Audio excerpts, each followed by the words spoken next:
अस्सलामु अलैकुम रहमतुल्लाहि व बरकातुहू। अल्हम्दुलिल्लाहि वहदा वस्सलातु वस्सलामु अला मन ला नबिय्य बअदा। अऊज़ु बिल्लाहि मिनश शैतानिर रजीम। बिस्मिल्लाहिर रहमानिर रहीम। तबारकल्लज़ी नज़्ज़लल फ़ुरक़ान अला अब्दिही लियकून लिल आलमीन नज़ीरा। वक़ाल नबी सल्लल्लाहु अलैहि वसल्लम अनल आक़िब वल आक़िबु अल्लज़ी लैसा बअदहु नबिय्युन औ कमा क़ाल अलैहि सलातु वस्सलाम। अल्लाह ताला ने बेपनाह करम का, मोहब्बत का, शफ़क़त का, इनायत का मामला किया। उसने जुमा की मुबारक घड़ियों में अपने पाक बारगाह में हाज़िरी की तौफ़ीक़ अता फ़रमाई। अल्लाह ताला हम सब के हाज़िर होने को, जमा होने को, मिल बैठने को, सुनने सुनाने को, दुआ के लिए हाथ उठाने को और उसके बारगाह में सजदा रेज़ होने को कबूल फ़रमा ले। और दुआ कीजिए अल्लाह जुमा की इन घड़ियों को हम सब के लिए मग़फ़िरत की और बख्शिश की घड़ियाँ बना दे। गुज़िश्ता जुमा ये बात दर्ज की जा रही थी, अल्लाह ताला ने रसूलुल्लाह सल्लल्लाहु अलैहि वसल्लम को हज़रत इब्राहीम अलैहिस्सलाम की नस्ल में पैदा किया। हज़रत इस्माईल अलैहिस्सलाम हज़रत इब्राहीम अलैहिस्सलाम की नस्ल में आप दुनिया में तशरीफ़ लाए। हज़रत इब्राहीम अलैहिस्सलाम ने तौहीद की बुनियाद रखा। हज़रत इब्राहीम को अबुल मुवहिद कहा जाता है। हज़रत इब्राहीम ने खाने काबा बनाया और उसकी तामीर किया। इस्माईल और इब्राहीम ने मिल के खाने काबा को तामीर किया। जब खाने काबा बना तो अल्लाह ने फरमाया इब्राहीम आवाज़ लगाओ। आवाज़ लगाना तुम्हारा काम है और लोगों को यहाँ लाना हमारा काम है। हज़रत इब्राहीम ने आवाज़ लगाया और लोग दुनिया के कोने कोने से खाने काबा आने लगे। खाने काबा में सिर्फ़ एक अल्लाह की इबादत होती थी और एक अल्लाह की परस्तिश होती थी और एक अल्लाह को लोग मानते थे और उसी से मांगते थे और उसी के सामने झुकते थे। हज़रत इब्राहीम अलैहिस्सलाम के बाद कई ज़माने तक खाने काबा में एक अल्लाह की इबादत होती रही। मक्का मुकर्रमा में एक आदमी था जिसका नाम था अमर बिन लुहई। ये खाने काबा का सरदार था और मुतवल्ली था और खाने काबा में लोगों को ज़मज़म पिलाता था और सिर्फ ज़मज़म नहीं पिलाता था, ज़मज़म में शहद में मिला के पिलाता था। लोगों की खूब खिदमत करता था और पूरे मक्का के लोग उसका एहतराम करते थे और उसकी इज़्ज़त करते थे। और मक्का का सरदार था। उसकी तिजारत थी, मुल्क शाम तिजारत की गरज से गया। मुल्क शाम तिजारत की गरज से गया। मुल्क शाम में कौम थी, कौम अमालिका। वो बुत परस्त कौम थी, बुतों को बनाते थे, बुत साज भी थे, बुत परस्त भी थे, बुतों को पूजते भी थे और बुत बनाते भी थे। कौम अमालिका से इसकी मुलाकात हुई और इसने देखा उनके पास बुत हैं, हर किस्म का बुत है, हर साइज़ का माबूद है, हर धात का खुदा बना हुआ है। चांदी के खुदा हैं, सोने का खुदा है, पीतल का खुदा है, अल्मोनियम का खुदा है, मुख्तलिफ धात के खुदा बने हुए, मिट्टी का खुदा है। तो उसने उस कौम से पूछा ये बताओ ये तुमने तस्वीरें क्यों बनाई? तो कौम के लोगों ने कहा कौम अमालिका के हम में से जो बड़ा आदमी मर जाता है तो हम उसकी तस्वीर बनाते हैं और उसको याद रखने के लिए उसकी पूजा करते हैं और उसकी इबादत करते हैं और उसके सामने झुकते हैं। ये हमारे जो पुराने बुज़ुर्ग थे ये अल्लाह के पास हमारी सिफारिश करते हैं और अल्लाह के पास हमारी सिफारिश करते हैं और अल्लाह के पास हमारा रोना रोते हैं और हमारी हाजत अल्लाह के पास ये पेश करते हैं।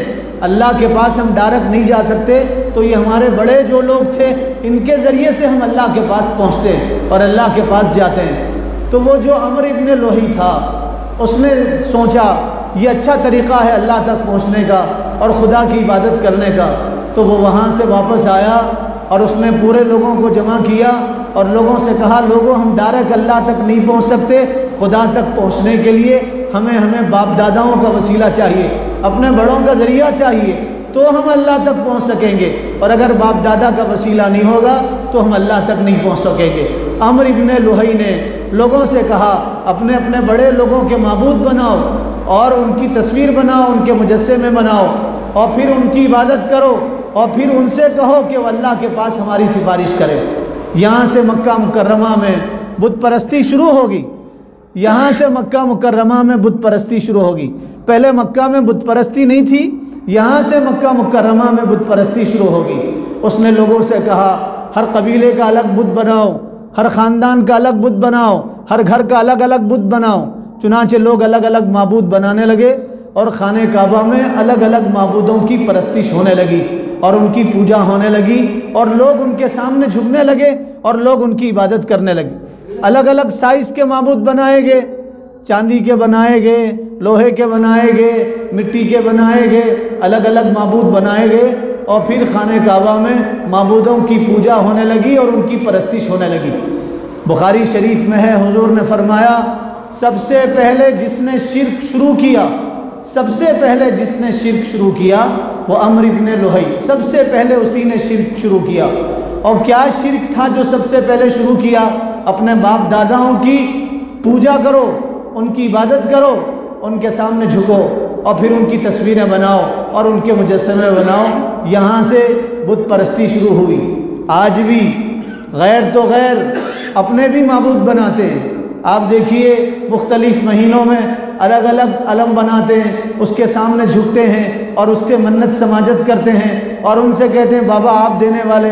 कुरान में अल्लाह ने फरमाया अल्लाह के अलावा कोई नहीं दे सकता, खुदा के अलावा दुनिया की कोई ताकत कुछ नहीं दे सकती, अल्लाह ही दे सकते हैं। अल्लाह ने कुरान में फरमाया मुझसे मांगो मैं तुम्हें देने वाला हूँ, मैं तुम्हारी शरक से ज़्यादा तुम्हारे करीब हूँ। हमसे हमारे करीब सबसे ज़्यादा अल्लाह है। अल्लाह ने फरमाया उदऊनी अस्तजिब लकुम, मुझसे मांगो मैं देने वाला हूँ। हम सूरह फातिहा में पढ़ते हैं अल्हम्दुलिल्लाहि रब्बिल आलमीन, तमाम जहानों का पालनहार अल्लाह है। रब के माना पालने वाला, रब के माना देने वाला। उसने सबको दिया है, सबको देगा। आप भी मांगो आपको भी देगा, बिन मांगे अल्लाह देते हैं। रब के माना बिन मांगे रोज़ी देने वाले के, अल्लाह रोज़ी सबको देते हैं, रोज़ी अल्लाह देते हैं। हुवर रज़्ज़ाक़ु ज़ुल क़ुव्वतिल मतीन, अल्लाह रोज़ी देने वाले, अल्लाह ताकतवर हैं। अल्लाह के अलावा कोई मतीन नहीं है, कोई नवाजने वाला नहीं, अल्लाह देने वाले हैं। तो लोग बुतों की इबादत करते हैं, छोटे बुत बनाते हैं, बड़े बुत बनाते हैं और फिर उन बुतों के सामने पूजा पाठ शुरू कर देते हैं। सबसे पहले खाने काबा में बुत परस्ती अम्र इब्न लुहै ने शुरू किया। फिर उसने ये चाल चला, यूँ कहा देखो आपको माबूद बनाना है तो मक्का की मिट्टी ले जाके माबूद बनाना पड़ेगा। और लोग मक्का की मिट्टी ले जाते और माबूद बनाते और उसके सामने झुकने लगते और इबादत करने लगे। फिर एक ज़माना आया, उसने लोगों को जमा किया और कहा मक्का में हर ख़ानदान का माबूद होना चाहिए, हर ख़ानदान का बुत और खुदा होना चाहिए। तो मक्का में 360 बुत रखे गए थे। खाने काबा में 360 बुत खाने काबा में रखे गए थे। लोग 360 बुत की इबादत करते थे। तकरीबन 2-2.5 हज़ार साल तक खाने काबा में माबूदों की परस्तिश होती रही, इबादत होती रही और लोग उनको पूछते रहे। 2-2.5 हज़ार साल तक खाने काबा में माबूदों की इबादत होती रही। ज़माना बदल गया था, लोग हैवान से ज़्यादा बदतर बन गए थे और लोग अल्लाह के अलावा दूसरों की इबादत करने लगे थे। पत्थरों की इबादत करते थे, दरख्तों की इबादत करते थे, चांद सूरज की इबादत करते थे। आपको सुन के ताज्जुब होगा, एक साहब बाद में सहाबी बने, हुजूर की खिदमत में आए, रसूलुल्लाह की खिदमत में इस्लाम कबूल किया, कलमा पढ़ के मुसलमान हो गए। एक मरतबा साथियों के साथ, सहाबा के साथ, हम जमात लोगों के साथ बैठे हुए थे तो उन्होंने कहा मुझको मेरे माबूद ने फ़ायदा पहुँचाया, मुझको मेरे माबूद ने फ़ायदा पहुँचाया। तो लोगों ने कहा अल्लाह फ़ायदा पहुँचाते, आप ये कैसे कह रहे हैं माबूद ने फ़ायदा पहुँचाया? कहा मेरी बात तो सुनो। फिर उन सहाबी ने फरमाया मेरे पास हमेशा एक बुत रहता था और एक माबूद होता था और मैं उसे खुदा समझता था और मैं उसको सफ़र में लेके जाता था। एक मरतबा मैं सफ़र में गया और मैंने अपने माबूद को थैले से बाहर निकाला और दरख्त के नीचे रखा। मैं सो गया, जब मैं नींद से बेदार हुआ तो मैंने देखा मेरे माबूद पे लोमड़ी पेशाब कर रही है, लोमड़ी मेरे माबूद पे पेशाब कर रही है। तो मेरे दिल ने अंदर से आवाज़ दिया, मेरे दिल ने अंदर से कहा ये कैसा माबूद तेरा जो लोमड़ी की गंदगी से नहीं बच सका, उसके पेशाब से नहीं बच सका, उसके गलादत से नहीं बच सका। लोमड़ी पेशाब कर रही, वो हरकत नहीं कर रहा है और लोमड़ी पेशाब कर रही, वो कुछ नहीं बोल रहा है। तो फिर मेरे दिल ने कहा ये माबूद नहीं हो सकता। फरमाते मैं हुजूर के पास आया, मैंने आपको नबी तस्लीम किया और मैंने आपके हाथ पे बैत किया और कहा अल्लाह एक है, आप अल्लाह के आखिरी रसूल हैं। मैं रसूलुल्लाह के हाथ पे इस्लाम कबूल कर लिया। लोमड़ी के पेशाब से माबूद अपने आप को नहीं बचा सका, वो कैसे माबूद हो सकता है? एक साहब ज़माने जाहिलियत में सफ़र में निकले, सफ़र का माबूद उनका अलग होता था सफ़र में अलग अलग माबूद रखते थे। फरमाते मैं अपने साथ एक माबूद लाना भूल गया, याद नहीं रहा। इंसान निस्यान से बना है, भूलने की आदत है। अल्लाह ने कुरान में फरमाया इंसान भूलने वाला है, इंसान जल्दबाज है, इंसान को शैतान भुला देता है। तो वो सफ़र में अपना माबूद लाना भूल गए, उन्हें याद नहीं रहा, सफ़र में माबूद नहीं ला सके। अचानक याद आया कि अरे मेरा माबूद तो मैं घर पे छोड़ के आया। ये कैसा माबूद जिसको उठाना पड़ता है, ये कैसा माबूद जिसको ढोना पड़ता है, ये कैसा माबूद जिसको एक जगह से दूसरी जगह मुंतकिल करना पड़ता है, ये कैसा माबूद जिसको नस्ब करना पड़ता है। और वो एक ही जगह रखो तो एक ही जगह रहता है, न चल सकता है, न बैठ सकता है, न बात कर सकता है, न सुन सकता है, न देख सकता है। अल्लाह ताला ऐसे लोगों के दिलों पे मोहर मार देते हैं, दिलों पे मोहर मार देते हैं। आप देखिए अभी हमारे पास गुजरा एक कौम का और काफिरों का एक त्यौहार, जिसमें उनका माबूद चौरास्ते पे बैठा हुआ है, गलियों में बैठा हुआ है, घरों में बैठा हुआ है। लोग आ रहे हैं और माबूद की परस्तिश कर रहे हैं, और उसके सामने बहुत सारे खाने पीने की चीज़ें रख रहे हैं, लड्डू उसके सामने रखे जा रहे हैं, नारियल उसके सामने रखे जा रहे हैं। वो खा नहीं सकता और अफसोस के साथ कहना पड़ता है फिर वो लड्डू हराज होते हैं जो गैर के सामने रखे गए थे, गैर ने रखा था, माबूद के सामने रखा था, उसे हराज किया जाता है। अफसोस के साथ कहना पड़ता है गुज़िश्ता भी एक मुसलमान ने उस लड्डू को ख़रीदा था हराज में, 1 करोड़ रुपए में ख़रीदा था। इस साल भी 1 करोड़ 20 लाख में मुसलमान ने उस लड्डू को ख़रीदा। गैरुल्लाह के नाम जो चीज़ कर दी जाती है उसका खाना जायज़ नहीं है। कुरान में है जिसका चढ़ावा अल्लाह के अलावा दूसरों के नाम पे किया जाता है उसको आप नहीं खा सकते। गैरों के नाम पे लड्डू चढ़ाए गए, नारियल फोड़े गए, और एक मुसलमान, अफसोस की बात है, उसको शान शौकत के साथ ख़रीद रहा है, एजाज़ समझ रहा है, अपनी बड़ाई समझ रहा है, फ़ख्र समझ रहा है, अखबारों में बयान दे रहा है और तस्वीरों में आ रहा है और वीडियो बना रहा है कि मैंने फ़लाँ लड्डू 1 करोड़ रुपए में ख़रीदे। तो वो एक साहब माबूद लाना भूल गए, सोचा मैं अपना माबूद नहीं ला सका, अब क्या करेंगे। तो उनके जहन में ख्याल आया कि अरे मेरे पास सत्तू है और मेरे पास आटा है, तो चलो मैं सत्तू और आटे को मिला के अपना माबूद बनाऊं। उन्होंने सत्तू मिलाया, आटा मिलाया और मिला के माबूद बनाया, हाथ बनाया, पैर बनाए, सर बनाया, धड़ बनाया और उसको सुखाया धूप में। और जब माबूद बन के तैयार हुआ तो उस माबूद की परस्तिश करने लगे जनाब, और माबूद की इबादत करने लगे और माबूद के सामने झुकने। मिट्टी, आटे का बना हुआ, सत्तू का बना हुआ, अपने हाथ से बना हुआ, उसकी इबादत करने लगे। सफ़र में चलते चलते उनका खाना ख़त्म हुआ, उनका तोशा ख़त्म हुआ, अब भूख ज़्यादा लगी, अब सोचे क्या खाएंगे। तो जिस माबूद को मिट्टी आटे से बनाया था, सत्तू से बनाया था, दिल में ख्याल आया चलो माबूद है बाद में बना लेंगे, पहले इसे खा लेंगे। तो पहले उसका हाथ तोड़ के खा गए, फिर पैर तोड़ के खा गए, फिर गर्दन तोड़ के खा गए, फिर पूरा का पूरा माबूद खा गए। और फिर अफसोस करने लगे कि हमारा कैसा माबूद है जिसको मैं बनाया, मैं खा गया, मैंने इसको बनाया और मैंने इसकी इबादत की और मैं माबूद को खा गया। तो ज़माने जाहिलियत में हज़रत इब्राहीम के बहुत ज़माने के बाद अमर इब्न लुहई ने काबे शरीफ में, खाने काबा में बुतों की इबादत शुरू कर दिया। 360 बुत खाने काबा में रखे गए थे, बुतों की इबादत शुरू हो गई, लोग बुतों की इबादत करने लगे। फिर जैसे जैसे ज़माना गुजरता था लोग और माबूद बनाते थे और उनमें और बुराइयां आम होगी। 2-2.5 हज़ार साल के बाद, हज़रत इब्राहीम अलैहिस्सलाम के 2-2.5 हज़ार साल के बाद जब ज़माना बिगड़ गया तो अल्लाह ताला ने आखिरी नबी से पहले वाले नबी को भेजा, सेकंड लास्ट नबी को, और उस नबी का नाम था ईसा रूहुल्लाह। अल्लाह ताला ने हज़रत ईसा को नबी बना के भेजा। हज़रत ईसा अलैहिस्सलाम को अल्लाह ने बिन बाप के पैदा किया, बाप नहीं थे, अल्लाह की रूह थे ईसा अलैहिस्सलाम। हज़रत मरियम नेक औरत थी, हज़रत मरियम बिनते इमरान, हज़रत मरियम माँ के पेट में थी। उनके वालिद इमरान ने इरादा किया इन्नी नज़रतु मा फ़ी बतनी मुहर्ररन फ़तक़ब्बल मिन्नी, कहा या अल्लाह अगर बेटा पैदा होगा तो मैं इसको बैतुल मक़दिस के खिदमत के लिए वक्फ़ कर दूँगा। दुआ करते रहे या अल्लाह बेटा होगा तो बेटा ताकतवर होता है और बैतुल मक़दिस की खिदमत कर सकता है, या अल्लाह मैं बैतुल मक़दिस की खिदमत के लिए अपने बेटे को वक्फ़ कर दूँगा। लेकिन अल्लाह ने उनको बेटी दिया, खुश हुए, नाराज़ नहीं हुए। बेटा बेटी देना अल्लाह के इख्तियार में है और उसके कब्ज़े कुदरत में है, और लड़के लड़कियों के ख़जाने, औलाद के ख़जाने अल्लाह के पास हैं। जिसको अल्लाह चाहे बेटी दे दे, जिसको अल्लाह चाहे बेटा दे दे, और जिसको अल्लाह चाहे बांझ रख दे। दुनिया की कोई ताकत बेटा बेटी नहीं दे सकते। और नबियों को औलाद की ज़रूरत पड़ी तो नबियों ने औलाद अल्लाह से मांगा और यूँ कहा, या अल्लाह आप मुझे औलाद दे दीजिए। तो अल्लाह ताला ने नबियों को उनकी दुआ पे औलाद दिया। हम कुरान नहीं पढ़ते, जिसको औलाद नहीं, पता नहीं कहाँ कहाँ सर झुका रहे हैं, किसके किसके पास में जा रहे हैं। यहाँ क्रिश्चनों के इलाके में कुछ औरतें आ रही थी, उनको हमारे नौजवान ने पकड़ के पूछा, नौजवानों ने, क्यों आ रही हो, तुम मुसलमान हो?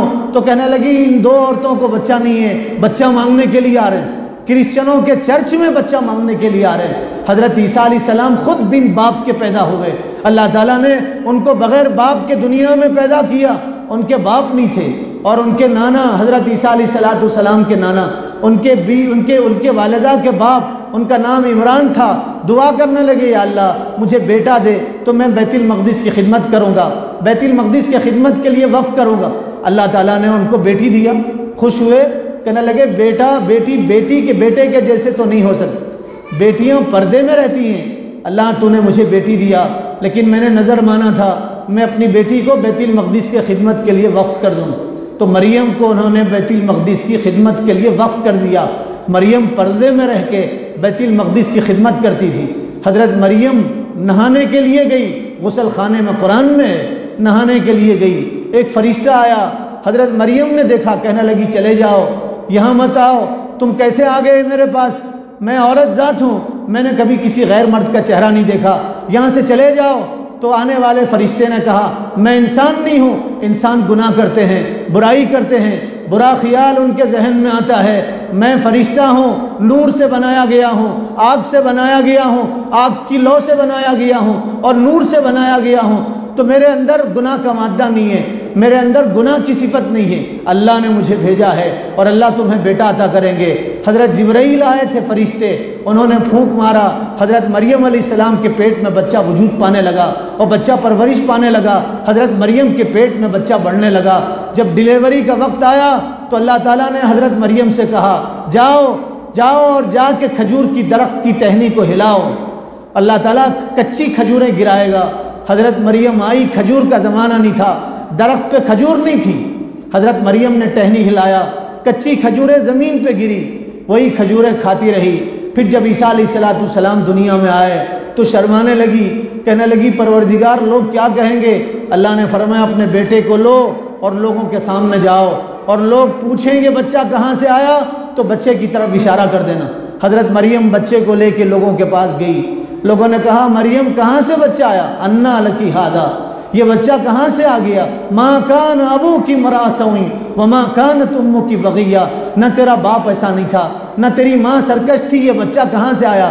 तो हज़रत मरियम ने कहा, मुझसे मत पूछो, गोद के बच्चे से पूछो।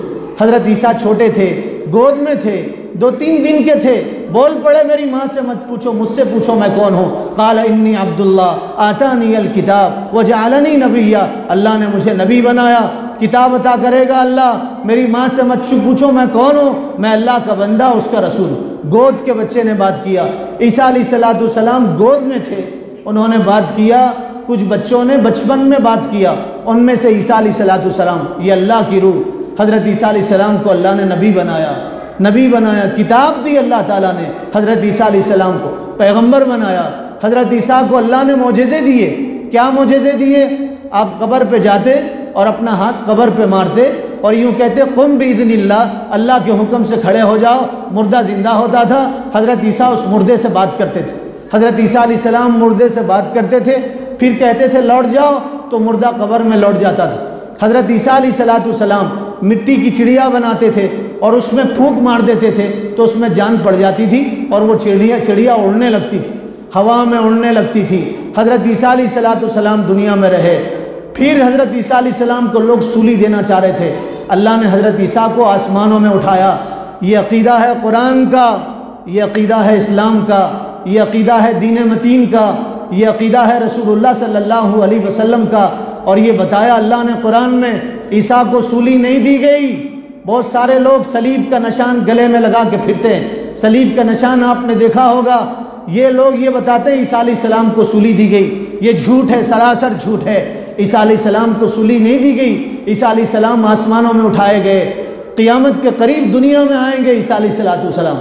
हज़रत ईसा दुनिया में रहे, लोगों को अल्लाह की तरफ दावत देते रहे, लोग आपके दुश्मन बने, आपको मारना चाहते थे, कमरे में थे ईसा अलैहिस्सलाम। अल्लाह ने हज़रत ईसा को आसमानों में उठाया। हमारे नबी जब आसमानों में गए मेराज में तो हज़रत ईसा अलैहिस्सलाम से मुलाकात हुई थी, किताबों में है हज़रत ईसा से मुलाकात हुई थी। हज़रत ईसा आसमानों में हैं, ज़िंदा हैं, क़ियामत के करीब दुनिया में ईसा अलैहिस्सलाम आएंगे। हज़रत ईसा दुनिया में रहे, फिर हज़रत ईसा अलैहिस्सलाम दुनिया से चले गए और अल्लाह ताला ने उनको आसमानों में उठाया। उनकी मौत नहीं हुई, वो मरे नहीं, ज़िंदा आसमानों में उठाए गए, क़ियामत के करीब आएंगे।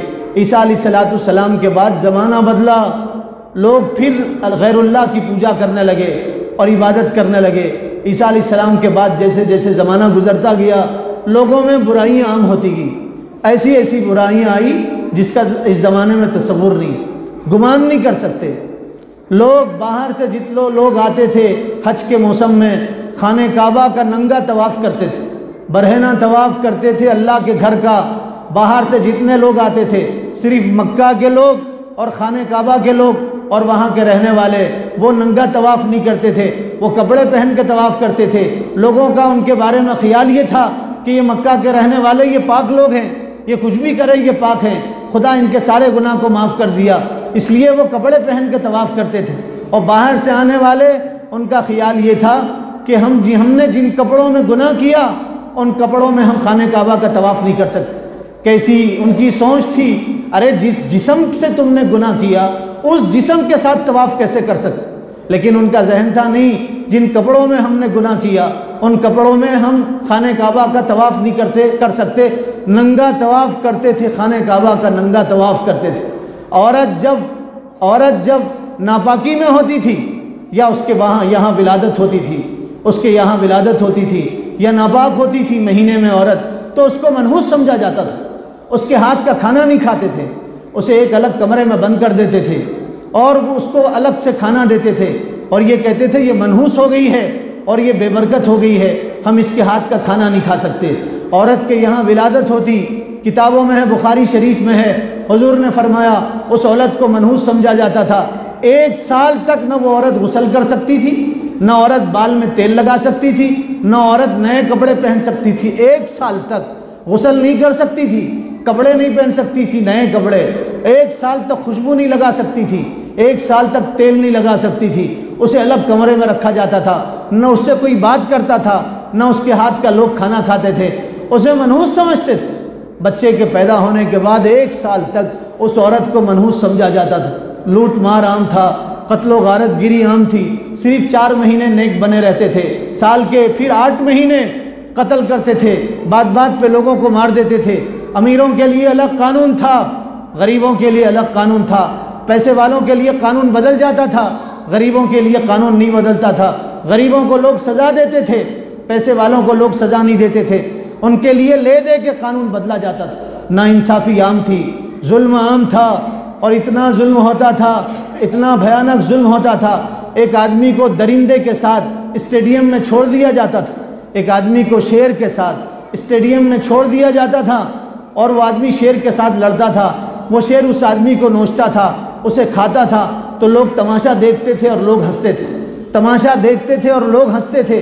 ग़ुलाम बाज़ारों में बिकते थे, सिर्फ बिकते नहीं थे, ग़ुलामों को हकीर समझा जाता था और ग़ुलामों पे जुल्म किया जाता था। सलाख गरम करके ग़ुलामों को दागा जाता था, सलाख गरम करके उन ग़ुलामों को दागा जाता था और उन ग़ुलामों पे जुल्म के पहाड़ तोड़े जाते थे, उनके हाथ काट दिए जाते थे, उनकी आंखें नोच ली जाती थी, उनके कान काट दिए जाते थे। मामूली गलती पे उनको भयानक सज़ा दी जाती थी, ख़तरनाक सज़ाएँ दी जाती थी, ग़ुलामों को ख़तरनाक सज़ाएँ दी जाती थी। एक मरतबा एक किताब है अल-बिदाया वन-निहाया, उसमें लिखा है 2 आदमी सफ़र में साथ थे, शराब के नशे में धुत थे, उनके साथ उनका ग़ुलाम साथ था। तो दोनों ने आपस में शर्त लगाया, हम इस ग़ुलाम को दरख्त से बांध देंगे और तीर चलाएंगे, जिसका तीर उसकी आँख में लगा वो इनाम जीतेगा और जिसका तीर नहीं लगा वो इनाम हारेगा। हारने वाला जीतने वालों को 100 ऊँट इनाम में देगा, 100 ऊँट इनाम में देगा। दोनों ने आपस में शर्त लगाया, जुआ खेल रहे हैं और एक ग़ुलाम को उसे दरख्त से बांध दिया गया और दोनों कमान में तीर रख के छोड़ रहे हैं। दोनों शराब के नशे में धुत है, दोनों शराब के नशे में धुत हैं। शराब में आदमी डगमगाता है, उसका नशाना ख़ता करता है। शराब में आदमी शराबी आदमी उसकी आंखों में ज़मीन हिलने लगती है और घूमने लगती है। और ये दोनों शराबी तीर कमान पे रख के छोड़ने लगे और चलाने लगे, और कोई तीर उसके पेट में लगता, कोई तीर उसकी रान पे लगता, कोई तीर उसकी पेशानी में लगता। वो रोता और चीखता और चिल्लाता, और ये लोग हंसते और कहकहे लगाते, और ये लोग कहते देखो कैसा रो रहा है। उनको ज़र्रा बराबर भी रहम नहीं था, उनका दिल नरम नहीं था। तीर कमान पे रखते छोड़ते, कितने तीर उस आदमी को लगते। वो आदमी रोता, मदद के लिए पुकारता, कोई उसकी मदद करने के लिए तैयार नहीं था। फिर एक आदमी का तीर उसकी आंख में लगा, आंख का डल्ला निकल के नीचे गिरा। वो खुश हुआ, देखो मेरा तीर लगा, उसकी आंख में लगा, उसकी आंख का डल्ला निकल के नीचे गिरा, मैं इनाम जीत गया। और इनाम जीतने वाला इनाम हारने वाले से 100 ऊँट लेने लगा। फिर शराब का दौर चला और उसे उसी दरख्त से बांधा गया, और दोनों चल पड़े उसी दरख्त से। वो गुलाम बांधा हुआ, तीर लगे हुए हैं, खून बह रहा है। इंसान है वो, इंसानों के साथ हैवानों से बदतर सलूक किया जाता था, इंसानों के साथ हैवानों से बदतर सलूक होता था। कुछ लोग सफ़र में थे, साथ में रात हुई, खाना दस्तरखान पे लगाया गया। चिराग जलाने के लिए चिराग नहीं था उनके पास, तेल नहीं था, दिया नहीं था उनके पास। तो सोचे अब अंधेरे में कैसे खाना खाएंगे। उनका ग़ुलाम था, कहा इस ग़ुलाम को छितड़े बांधो, कपड़े बांधो, और इस ग़ुलाम के कपड़ों पे आग लगा दो, वो जलेगा, उसकी रोशनी में हम खाना खाएंगे। हम बोल रहे हैं, हमारा बोलना आसान है, बहुत आसानी से और इजी हम बोल रहे हैं और आप सुन रहे हैं। लेकिन जिस ग़ुलाम को कपड़े से बांधा गया और उस ग़ुलाम के बदन पे आग लगाया गया, और वो ग़ुलाम थोड़ा थोड़ा जलने लगा, और उसकी रोशनी में ये जालिम खाना खाने लगे। ग़ुलाम जल गया, इनका खाना ख़त्म हो गया। ग़ुलाम जल गया, उसकी रोशनी में, उसके जलने की रोशनी में ये जालिम खाना खा रहे थे। ज़माना बहुत बिगड़ गया था, जुल्म आम हो गया था, कोई गुनाह ऐसा नहीं था जो उनके अंदर मौजूद नहीं था। बच्ची पैदा होती थी, आर समझते थे, बच्ची की पैदाइश पे आर समझते थे। ये समझते थे बच्ची हमारे पास है, ये बच्ची हमारे लिए मनहूस है, इसलिए या तो उस बच्ची को ज़बह कर देते थे, या तो गड़ा खोद के उस बच्ची को गड़े में डालते थे और उसके बदन पे मिट्टी डालते थे, या तो वीरान कुएं में बच्ची को ढकेल देते थे। वीरान कुएं में बच्ची को ढकेल देते थे। एक सहाबी हुजूर के पास आए और आके कहने लगे, अल्लाह के नबी, ज़माने जाहिलियत में मेरी अपनी एक बेटी थी, और बेटी से मैं बहुत मोहब्बत करता था, और बेटी भी मुझसे बहुत मोहब्बत करती थी। बेटी का दूसरा नाम खुशी है, बेटी का दूसरा नाम खुशी है। अपनी बेटी हो, किसी की बेटी हो, बेटी बेटी होती है। बेटी को देख के बाप का दिल बलियों उछलने लगता है। कोई बाप अपनी बेटी को रुखसत करता है तो उसे ऐसा महसूस होता है सारी दुनिया की दौलत उसने अपने समधी के गोद में डाल दिया है, अपने दामाद को दे दिया सारे दुनिया की दौलत। एक बाप के लिए बेटी से बड़ी कोई दौलत नहीं होती। जो लोग बेटी को मनहूस समझते हैं वो ज़माने जाहिलियत के लोग हैं। वो काफिरों से बदतर लोग हैं जो बेटियों को मनहूस समझते हैं। बेटी तो खुशी होती, बेटी रोटी, बेटी नेमत है और बेटी रहमत है अल्लाह की तरफ से, और बेटी अल्लाह की तरफ से तुम्हारे लिए खुशी का ज़रिया है। अपनी बेटी को मनहूस मत समझो। हुजूर ने फरमाया जब तुम घर आओ और खाने की कोई चीज़ तुम्हारे पास है तो सबसे पहले अपनी बेटी को दो, बेटी को दो सबसे पहले खाने की चीज़। और कोई चीज़ तकसीम करना चाह रहे तो सबसे पहले अपनी बेटी को दो, बाद में बेटों को दो। लोग कहते हैं अरे इनकी बेटियाँ छः, बेटे नहीं है। हुजूर की तालीम है। हुजूर ने फरमाया बेटी रहमत होती है। बेटी को हुजूर ने फरमाया, उन साहब ने फरमाया मेरी बेटी थी, बेटी से बहुत मोहब्बत थी। एक दिन मैं बेटी को गोद में लेके खेल रहा था तो एकदम मैं अपने आप में गुस्सा होने लगा और मैं अपने आप से कहने लगा तू कैसा बदतर आदमी है, बेटी से मोहब्बत करता है, बेटी तो मनहूस है और आज तक तूने अपनी बेटी को पाला और बड़ा किया है, चल उठा अपनी बेटी को गले में ले जा करके डाल दे। तो फरमाते अल्लाह के नबी मेरी बेटी बोलने के काबिल हुई थी, चलती फिरती थी, उसका चलना मुझे बहुत पसंद था, उसका मनाना बहुत पसंद था, मेरे बालों में हाथ डालती थी और मेरे बालों से खेलती थी, मेरे गोद में आके बैठ जाती, मुझे बाबा कह के प्यार करती थी। लेकिन मेरा दिल सख्त हो गया, मैंने बच्ची को उठाया और गुस्से में जंगल में बच्ची को ले गया और एक वीरान कुएं में अपनी बच्ची को ढकेल दिया और फेंक दिया अपनी बच्ची को। मेरी बच्ची जब कुएं में गिरी तो उसकी आखिरी चीज़ थी जो मेरे कानों में पड़ी, आखिरी आवाज़ थी, वो कह रही थी अब्बू मुझे क्यों आपने इस कुएं में ढकेल दिया, अब्बू अब्बू मेरा क्या जुर्म था बाबा मुझे इस कुएं से निकालो, तो मैंने कान में उंगलियां डाल लिया और मैं आगे बढ़ गया। कहा अल्लाह के नबी, बाबा मुझे कहती थी, आखिरी आवाज़ थी जो मैंने सुना था, मुझे रहम नहीं आया। हुजूर रोने लगे, आपकी दाढ़ी आंसुओं में तर होगी। आपने फरमाया तुम अगली मर्तबा मेरे सामने मत आना, तुम आओगे तो मुझे तुम्हारी बेटी याद आएगी और मेरी आंखें आंसुओं से भीग जाएंगी। अपनी बेटियों को जिंदा दरगोर कर दिया करते थे। आज भी लोग बेटियों को मारते। मारना सिर्फ कत्ल करना नहीं है, मारना यह है कि बच्ची की तुम अच्छी तरबियत न करो, बच्ची को अच्छी तालीम न दो, बच्ची को हया न सिखाओ, बच्ची को पाकदमानी न सिखाओ, बच्ची को दीन की तालीम न दो, कुरान की तालीम न दो। ये बच्ची का रूहानी कत्ल है, दीनी कत्ल है, ईमानी कत्ल है। एक दौर था लोग बच्ची का जिस्मानी क़त्ल करते थे। आज 1500 साल के बाद मुसलमान बच्चियों का रूहानी कत्ल कर रहे हैं, अपनी बच्चियों का रूहानी कत्ल कर रहे हैं। उनको स्क्रीन टच वाला मोबाइल दे रहे हैं और उनको बड़ा मोबाइल दे रहे हैं और दे के ये कह रहे हैं बेटी तुम तालीम हासिल करो। वो बच्ची तालीम के नाम पे बेहया हो रही है और तालीम के नाम पे उसके अखलाक का जनाजा निकल रहा है और तालीम के नाम पे बुरक़े में गैर अखलाकी हरकतें करने लगी है और बाप को फ़िक्र नहीं है। ये रूहानी कत्ल है अपनी बेटियों का। अल्लाह के लिए कल क़ियामत के दिन याद रखो, वइज़ल मऊदतु सुइलत बिअय्यि ज़ंबिन क़ुतिलत। बेटी बाप का दामन पकड़ेगी और यूँ कहेगी अब्बा आपने मुझे क्यों कत्ल किया था? तो बाप कहेगा मैंने तुझे कत्ल नहीं किया। तो बेटी कहेगी अब्बा आपने मेरा दीनी कत्ल किया था, कुरान नहीं पढ़ाया था, सीरत नहीं पढ़ाया, अखलाक नहीं पढ़ाए, दीन नहीं सिखाया, आपने मेरा रूहानी और दीनी कत्ल किया था। तो बेटी बाप के जहन्नम में जाने का ज़रिया बनेगी। एक ज़माना वो था बेटियों को ज़िंदा कत्ल कर दिया करते थे। बाप मर जाता था, बाप मर जाता, बड़ा भाई पूरी विरासत हड़प कर लेता था। विरासत तकसीम का कोई निज़ाम नहीं था। बाप मर जाता था तो बेटा सौतेली माँ के साथ शादी कर लेता था। सौतेली माँ के साथ बेटा अपना मुंह काला कर लेता था और उसी के साथ शादी कर लेता था। कोई गुनाह ऐसा नहीं था उस ज़माने में जो गुनाह मौजूद ना हो, कोई जुर्म ऐसा नहीं था जो लोग नहीं करते थे। मक्का की सरजमीन पे हर गुनाह होता था, हर जुर्म होता था, हर जुर्म होता था। बेवजह के लोगों को कत्ल कर देते। बरसों लड़ाइयाँ चलती थी। सूदी निज़ाम आम था, सूद, बच्चा बच्चा सूद खाता था और सूद का माल खाते थे लोग और सूद कोई गुनाह नहीं समझा जाता था। जब ये जुर्म हद से ज़्यादा बढ़ा, घटाटोप अंधेरा हुआ, तो अल्लाह ताला ने अपने आखिरी नबी मोहम्मद सल्लल्लाहु अलैहि वसल्लम को दुनिया में भेजा। आपके दुनिया में आने से पहले कुछ नूर ज़ाहिर हुआ, अलामतें ज़ाहिर हुई। 1,24,000 अम्बिया आपसे पहले आए। हर नबी कहते थे हमारे बाद आखिर में एक नबी आने वाले जिनका नाम अहमद व मोहम्मद। हर नबी कहते थे कि हमारे बाद एक नबी आने वाले, आखिर में एक नबी आने वाले। 1,24,000 नबियों ने पैगाम सुनाया।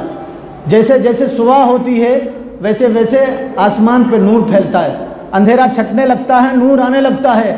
रसूलुल्लाह के आने से पहले नूर आ रहा था। ज़माने को बताया जा रहा था कि अब नूर आने वाला है, किताब मुनीर लेके आने वाले हैं, आखिरी नबी दुनिया में आने वाले हैं। आपके आने से पहले कुछ अलामतें ज़ाहिर हुई, कुछ वाक़ियात रूनुमा हुए।